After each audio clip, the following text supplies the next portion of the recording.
The West African nation of Mauritania has managed to find its way back into Agoa, while Niger, Uganda, Gabon and Central African Republic have been kicked out. Critics accuse the United States of using Agoa for leverage.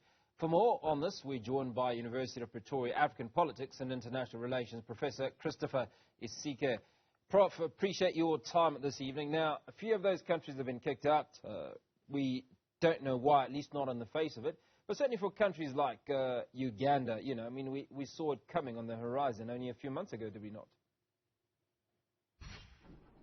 Yes, you're correct. Good evening, and thank you for having me on your show, by the way. Yes, you're correct that it's really not a surprise if you look at how the United States has responded to countries like Burkina Faso, like Guinea and Mali in the past over, military takeover of politics. So that's how we understand that of Gabon. The CAR has more to do with the state openly inviting the Wagner group, to be part of its state security apparatus. And then that of Uganda is more to do with, the legislation against gay marriage and sexual equality in that country. So these are the reasons that have been advanced, but they are curious because there have been arguments advanced that if the U.S. is doing all of this to protect human rights in these countries and to protect people, the effects of taking them off Agoa on the strength of that actually affect more people rather than targeting specific legislators and members of government that are responsible for making those laws in the first place. Well, when we take a look at how sanctions are effected in many instances, there isn't a process of negotiation. It's obviously measures that are taken to put pressure on a government. Were there any conversations with any of these countries, to the best of your knowledge, before Agoa was pulled from under their feet? Well, if you are not much of any negotiation of any sort, they were simply taken off. In fact, if you listen to President Museveni, he's been complaining that immediately after the passage of that bill in Uganda, many companies in the U.S. stopped their orders from Uganda. So there was no discussion, there was no negotiations around some of these things. And this is where, countries are concerned about the hegemony of the United States, especially when the economies of many of the countries of the world are pegged to the dollar. And this is what is also fueling the interest of countries of the global south to begin to look to join alternative platforms such as BRICS that are, seriously tinkering with the idea of de-dollarization. So what are the next steps? Are we likely to see, well, certainly for countries like Uganda, I know that there have been conversations that bill has gone back to Parliament for reconsideration, from what I understand. So what then is the process of engagement with the United States as far as Agoa is concerned and restitution, or reinstatement rather? Well, yes, there are attempts to try and lobby and ensure that, they don't get taken off. But so these countries need to look at themselves, in the mirror and ask whether they have actually maximized the potential of Agoa in the last 20 years or so. Many of them have lived below par, and if they really look at themselves, there is the Africa Continental Free Trade Area Agreement, which will bring together about 1.3, 1.4 billion people in the continent in a $3.4 trillion economic bloc, and that for me, if we begin to look inwards, and find ways to develop the AFTA, we will probably be in a better position to actually benefit our economies, benefit the continent, than to go arms begging for bits and pieces, benefits that do, of course, benefit people, because, we're talking about the Agoa that has raised over 400,000 jobs in the last 20 years or so for the continent. But if you consider that many of these countries live below their full potentials in terms of how to exploit the Agoa, looking inward, which will be much more beneficial in terms of maximizing trade within the continent will be a better option to go than for them to compromise whatever stance they may have taken, based on their own beliefs and interests as countries.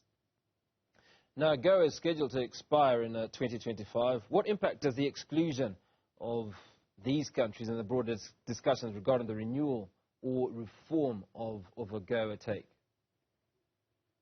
Well, it's not much really, because like I was saying, some of these countries have lived below par in terms of what is expected of them. A country like Uganda, of course, increased its exports to the U.S. from about 93 or 94 million dollars to 174 in 2022 from 94 in 2021.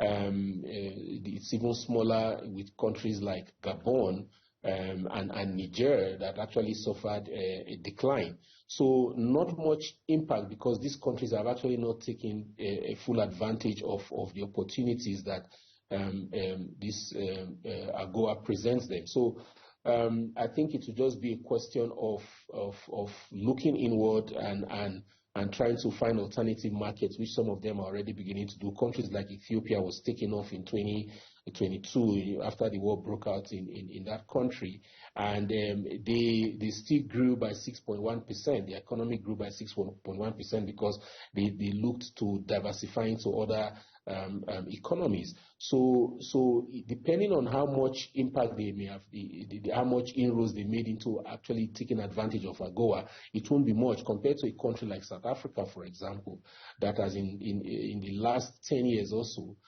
attracted foreign direct investment of over $190 billion, to its economy, and increase its investments in the U.S. within that same period as well. So a country like South Africa will probably take a bigger hit compared to a country like Uganda, a country like Gabon or Niger. Now, Professor, you talked about the African Free Continental Trade Area, or at least certainly the availability of a 1.4 billion population market that awaits most African countries. Who's going to be the driver of trade on the African continent as far as this is concerned? Is it likely to be the countries that are losing out on Agoa or that certainly are impacted, or is there a collective mechanism that's being put in place to ensure that this trade actually happens? Well, a majority of the countries in the continent have signed up to it, including the ones that have been kicked out of Agoa. Now, maybe the getting out of Agoa may be an impetus for them to look inwards and try and trade with the continent. Of course, you have to look at the fact that countries like Gabon, Niger, Guinea, Burkina Faso have also been sanctioned by the African Union, and they may be affected by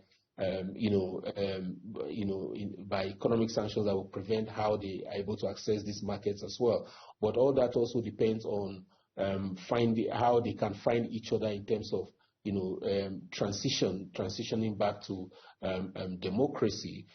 So yes, that can be the impetus, but the real issue there would be the political will on the part of these governments to actually look inwards and trade. And since the options are becoming less and less, of course, China is also an important factor to look at in this regard.